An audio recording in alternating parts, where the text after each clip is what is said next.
അവധിക്കാലം ആഘോഷിക്കാൻ കാശ്മീരിലെത്തിയ ഷൊർണൂർ കൊളപ്പുള്ളിയിലെ 4 കുടുംബങ്ങൾ സുരക്ഷിതരായി തിരികെ നാട്ടിലെത്തിയെങ്കിലും ഭീകരാക്രമണത്തിന്റെ ആ ഞെട്ടലിൽ നിന്നും ഇപ്പോഴും അവർ മോചിതരായിട്ടില്ല. പഹൽഗാമിലേക്ക് ഏതാണ്ട് 10 കിലോമീറ്റർ മാത്രം ദൂരം ബാക്കിയിരിക്കെ യാത്ര അവസാനിപ്പിച്ച് തിരികെ മടങ്ങുകയായിരുന്നു 12 അംഗ മലയാളി സംഘം. കഴിഞ്ഞ ഏപ്രിൽ 17-നായിരുന്നു കുളപ്പുള്ളിയിലെ നിളയോരം റെസിഡൻസ് അസോസിയേഷനിലെ 4 കുടുംബങ്ങൾ കാശ്മീരിലേക്ക് യാത്ര പോയത്.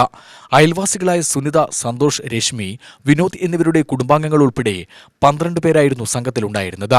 സംഘത്തിലെ സുനിതയുടെ ഭർത്താവ് സണ്ണിലാൽ കാശ്മീരിൽ ഇന്ത്യൻ ആർമിയുടെ എഞ്ചിനീയറിംഗ് വിഭാഗത്തിൽ ജോലി ചെയ്തു വരികയാണ്.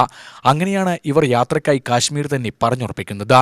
നെടുമ്പാശ്ശേരി വിമാനത്താവളത്തിൽ നിന്നും വിമാനം കയറിയ ഇവർ പിറ്റേന്ന് അതിരാവിലെ തന്നെ ശ്രീനഗറിലെത്തി. ശ്രീനഗറിലെ ഡാൽഗേറ്റിലായിരുന്നു ഇവർ തങ്ങിയത്. 4 ദിവസം കാശ്മീരിന്റെ വിവിധ താഴ്വരകളിലൂടെ ഇവരുടെ സംഘം യാത്ര ചെയ്തു. യാത്ര തിരിക്കുന്ന അവസാന ദിനത്തിലായിരുന്നു ഞെട്ടിക്കുന്ന വെടിവെപ്പുണ്ടായത്. അന്നേ ദിവസം ഉച്ചയ്ക്ക് 2:30-ന് അരിവാലിയിൽ നിന്നും ചന്ദൻവാടിയിലേക്ക് പോകുന്നതിനിടെയാണ് ഇവർക്ക് അപായ സന്ദേശം ലഭിക്കുന്നത്. ആദ്യം പ്രകൃതിക്ഷോഭമാകുമെന്ന് കരുതി ഇവർ അല്പസമയം അവിടെ തന്നെ ചിലവഴിച്ചു. പിന്നീട് സൈന്യങ്ങൾ ഉൾപ്പെടെ താഴ്വരയിൽ നിന്ന് മുകളിലേക്ക് കയറിപ്പോകുന്നത് കണ്ടപ്പോൾ അപകട സൂചന മനസ്സിലാക്കി ഇവർ തിരികെ ഇറങ്ങി.